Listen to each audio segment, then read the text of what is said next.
Hi, welcome to Bob Harper Jukebox Restorations Workbench. And on the workbench today we've got an AMI amplifier, and I think it might be a bal-ami amplifier actually. Not sure quite what it's out of. It's a Continental K-type sort of model jukebox. It's obviously the British one because it's got the 240 volt mains transformer, and the output transformer is the shape of what they used on the Beam Echo transformer. So what this is, I'm not quite sure, but I've gone right through it. It's been partially restored or by someone else in the past. Needed a fair bit of components changing and quite a few valves changing in it, but he's all done now. So I'll drop the stylus and we'll unmute it, and I should hear the volume gradually ramp up as the AVC releases.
Okay, so mute it again now. Can't leave it on too long, obviously, because of copyright.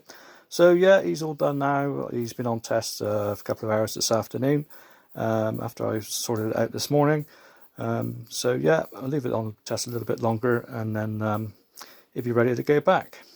Thanks a lot for watching.